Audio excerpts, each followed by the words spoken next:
शुक्रिया। बढ़ते हैं जी आगे, जरा एक और बड़ी खबर से भी पहले आपको रूबरू करवाते हैं। और बड़ी खबर इसलिए बड़ी इंपॉर्टेंट है क्योंकि अमेरिका और ईरान का मामला है और दुनिया भर की नजरें इस वक्त ईरान पर लगी हुई है, जहां पर सदारती इंतखाब के हवाले से कल वोटिंग होगी। ये बड़ी खबर हम आपको बता रहे हैं कि कल 18 तारीख है और कल बाज़ाब्ता तौर पर 13वें सदर के हवाले से वहां पर वोट डाले जाएंगे और मौजूदा दौर के अंदर साबिक चीफ जस्टिस जो रह चुके हैं मुल्क के अंदर, वो एक मजबूत कैंडिडेट के तौर पर भी देखे जा रहे हैं। और मुख्तलिफ ज़राया जो वहाँ पर है वो ज़रूर इस बात का खदशा भी जाहिर करें कि इस बार शायद उतने बड़े पैमाने पर ईरान के अंदर वोटिंग ना हो, लेकिन ज़रूर ये माना जा रहा है कि ये जो नई क़यादत उभर कर सामने आएगी ये इनके ऊपर भी एक बड़ा रोल होगा, क्योंकि अमेरिका और ईरान के रिश्ते कैसे आगे बढ़ेंगे ये सबकी नज़र में रहेगा और बड़ा सवाल ये भी रहेगा। मेरे साथ इस पूरे मामले पर हम गुफ्तगू करेंगे, सत्य मोहम्मद हसन साहब मेरे साथ ज्वाइन करेंगे, लेकिन वहां पर चलने से पहले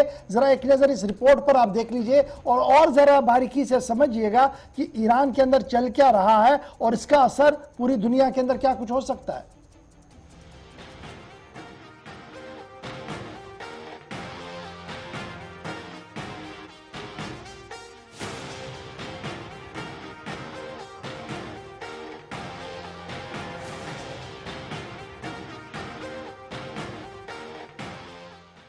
ईरान में कल होने वाले इंतखाबात में उम्मीदवारों की अक्सरियत supreme leader Ayatollah Ali Khamenei की सख्त गिर पॉलिसियों की हामी है, जबकि दूसरी जानिब बिगड़ती हुई मुआशी सूरत हाल और शख्सी आजादियों पर मुबैना पाबंदियों के बायस इम्कान जाहिर किया जा रहा है कि इंतखाबी अमल में इस्लाह पसंद वोटर्स की दिलचस्पी शायद कम रहे। मुबसरीन सदारती इंतखाबात में सख्त गिर तस्वुर होने वाले कदामत पसंद उम्मीदवार इब्राहिम रईसी को फेवरेट करार दे रहे हैं और उन्हें ईरान की सिक्योरिटी इस्टेब्लिशमेंट का नुमाइंदा भी कहा जा रहा है।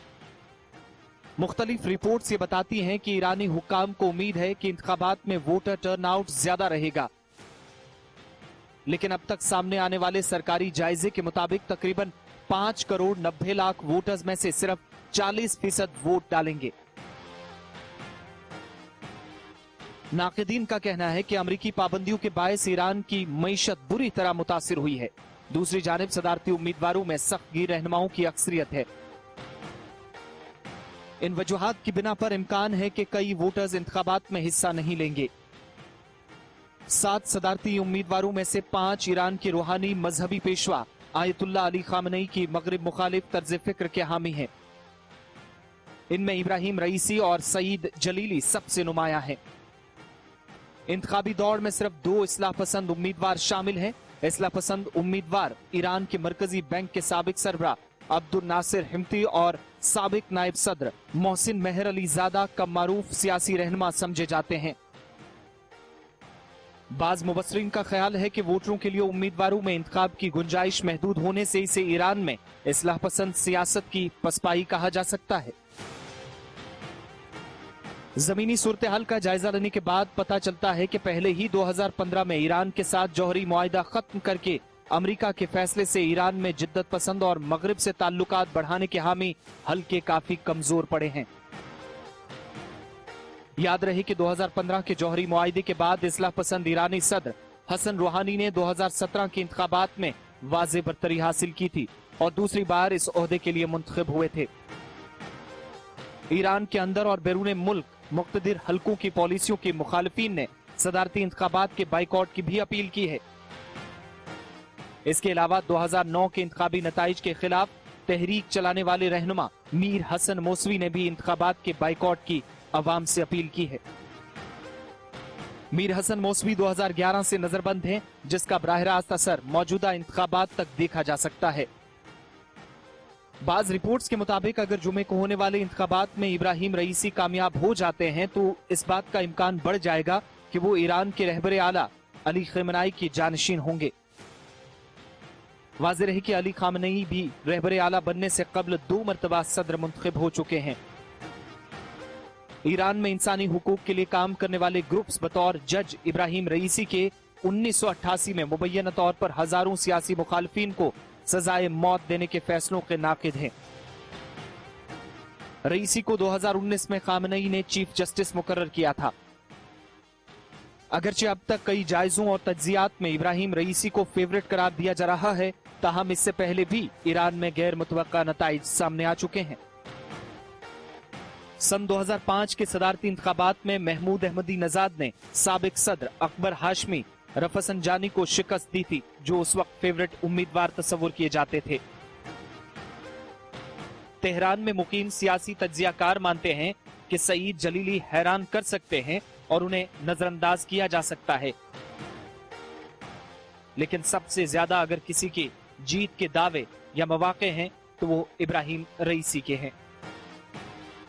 मुबस्सिरीन का यह भी ख्याल है कि ईरान की जौहरी और खारजा पॉलिसी का हतमी तयन तो ईरान के मारूफ लीडर आयतुल्लाह अली खामनेई ही करते हैं, लेकिन एक सख्त गिर सदर के इंतखाब की सूरत में उनके हाथ मजीद मजबूत होंगे। News desk, Gulistan news. चलिए, आप समझ चुके होंगे कि ईरान के अंदर सियासत किस तरीके से है और कल वहां पर वोट डाले जा रहे हैं और ये वोटिंग आलमी दुनिया के लिए क्या कुछ है और क्यों दुनिया भर की नजरें ईरान पर इस वक्त लगी हुई है। इस पर बात करने के लिए मारूफ तजिया निगार सिप्ती मोहम्मद हसन साहब मेरे साथ इस वक्त ज्वाइन कर चुके हैं। सिप्ती साहब, बहुत शुक्रिया जी ज्वाइन करने के लिए। ईरान कल वोटिंग के लिए जा रहा है, सदारती इंतखाब कल है, लेकिन दुनिया भर की नजरें ईरान पर इस बार। क्या मैं ये मानूं कि जो नई लीडरशिप उभर कर सामने आएगी उन्हें एक और इम्तिहान से दो चार होना पड़ेगा, और ये जो हम कैंपेन का पीरियड देख रहे थे, तजिया देख रहे थे ईरान के ज़राए ब्लाग का, वहां पर भी इस बात का असर साफ दिख रहा है कि मुश्किलें भी हैं और इम्तिहान भी बड़ा है।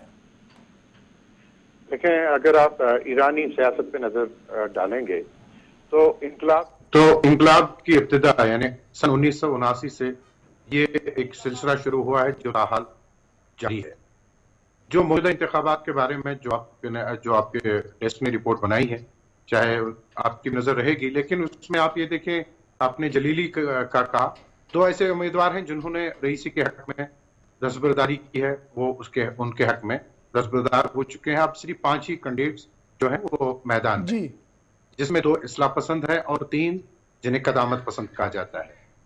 ईरान की जो सियासत है उस पर अगर आप नजर डालेंगे, या जो जहां तक रहबर का ताल्लुक है, जो सुप्रीम लीडर ऑफ ईरान है, उनका ताल्लुक मजहबी उमूरात है, लेकिन इंतखाबात आजादाना और शफाफ होने के लिए एक काउंसिल तश्कील दी गई है जिसका नाम मजलिस खुबरगान है।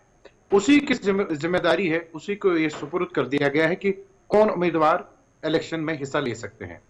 इलेक्शन में हिस्सा लेने के लिए उम्मीदवार का यानी वो अवामी नुमाइंदा हो, उससे कोई गलती सरजद ना हो, या यानी जो भी अवामी मामलात हैं उसमें वो कभी यानी उसने खयानत ना की हो।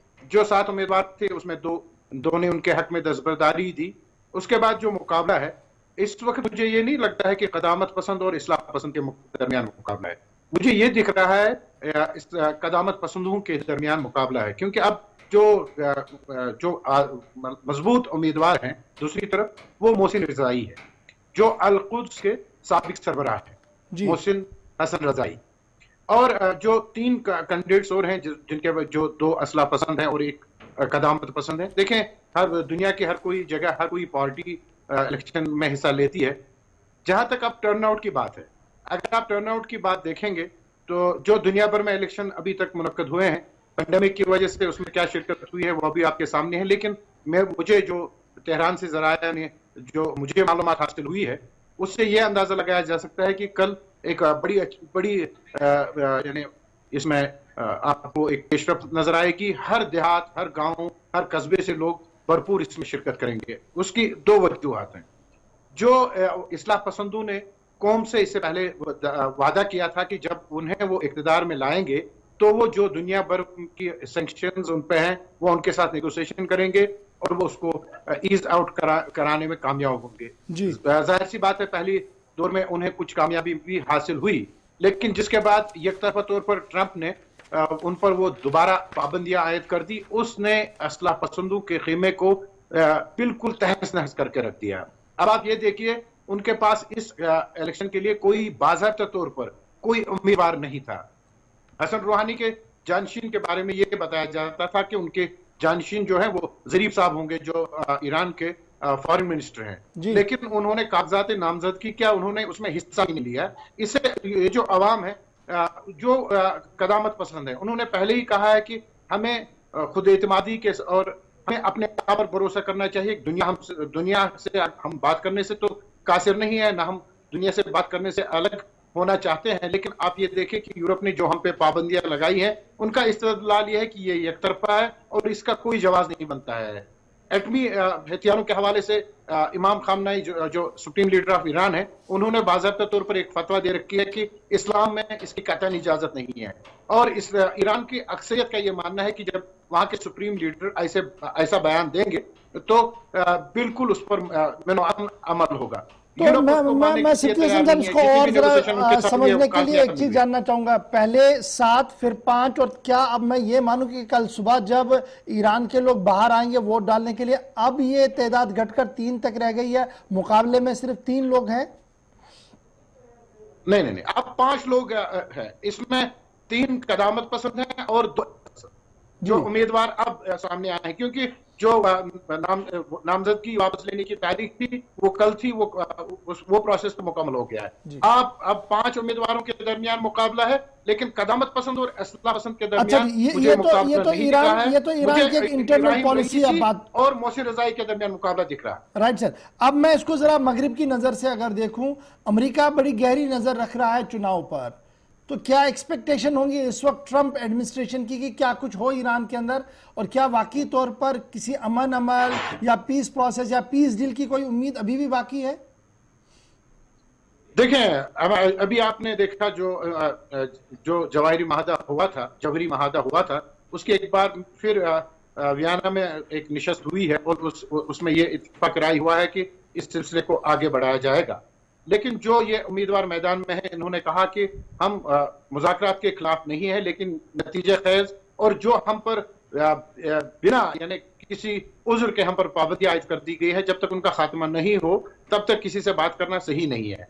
लेकिन जवाद ज़रीफी साहब का जहां तक ताल्लुक था, वो ये कहते थे कि बात से बात बनती है और उन्होंने इस सिलसिले को आगे बढ़ाया था। अब आप अमेरिका की जो पॉलिसी है उसमें भी एकदम शिफ्ट आया है। अमेरिका वेट एंड वॉच की पॉलिसी उन्होंने अख्तियार कर रखी है। वो ये देखेंगे कि अब की बार यानी कौन सी रिजीम सामने आती है, तो वो उनको उनको भी अब एंगेज करने, क्योंकि जो बाइडेन साहब हैं उनकी और ट्रंप की पॉलिसी में काफी तजाद पाया जा रहा है। जहां वो सख्तगीर थे वहीं पर इन्होंने नरमी अख्तियार की और ये इकोनॉमिकली अपने मुल्क को एक मजबूत मुल्क बनाना चाहते हैं और ये तमाम जंगो-जदल से अपने मुल्क को अलग करना चाहते हैं। आप अफगानिस्तान की मिसाल आपके सामने है और ईरान के साथ ये कन्फेडरेशन यानी हर एक मामले में तो ये कन्फेडरेशन करेंगे, लेकिन जंगी मामलात में मुझे नहीं दिखता है कि जो बाइडेन इंतजामिया है वो इनके साथ किसी भी सतह पर जंग जैसे माहौल को अच्छा, ये तो अमेरिका का व्यू पॉइंट रहा। लेकिन विज़ावी जब हम इजराइल की बात करेंगे, वहां पर भी नए हुकूमत ने मोर्चा संभाला है और उनका ट्रैक रिकॉर्ड कैसा है सबके सामने है। तो यहाँ पर भी नया सदारती इंतखाब हो रहा है और उम्मीद की जा रही है कि चेहरे नए आएंगे। तो क्या मैं ये मानूं ये जो सारी नई लीडरशिप है ये कोई एक कदम आगे बढ़कर अना को छोड़कर और सब चीजों को छोड़कर आगे बढ़ने की कोशिश की जाए करेंगे इसमें? क्योंकि माना जा रहा है कि सऊदी अरबिया का भी एक मेजर रोल इस वक्त चल रहा है, वो भी वेट कर रहा है कि ईरान के इंतखाबात मुकम्मल हो और देखा जाए कि क्या कुछ हो, उसके बाद एक पीस डील करवाई जाए, नेगोशिएशन करवाई जाए अरब दुनिया के अंदर। देखें, जहां नफ्ताली का ताल्लुक है, जो इसराइल के मौजूदा जो सदर वहां मुंतखब हुए हैं नेतन्याहू के बाद, उनके हवाले से आपने ये देखा कि जो ईरान की जो इस वक्त मौजूदा पार्लियामेंट है वहां पर एक मुश्तरका करारदाद पास हुई है। उन्होंने कहा कि इसराइल के बारे में जो इस्लामी जमहूरिया ईरान की पॉलिसी है उसमें कोई तब्दीली नहीं आएगी, चाहे वहां कोई भी बरसर इक़्तिदार हो। हमारा ये मानना है कि बैतुल मुक़द्दस पे उनका जाबराना कब्जा है। जब तक वहां के लोगों को ये हक नहीं दिया जाएगा कि यानी अपनी सरजमीन नहीं दी जाएगी, तब तक उनकी पॉलिसी में कोई शिफ्ट नहीं होगा। लेकिन अब आप सऊदीया के बारे में, जहां तक सऊदीया की बात है, देखें बैकडोर जो चैनल्स काम कर रही है, मुझे लग रहा है कि वो बहुत उसमें पेशरफ्त हुई है और नई रेजिम आने के बाद मुझे ये दिख रहा है कि उसमें मजीद पेशरफ्त की तवक्को मैं रख सकता हूँ।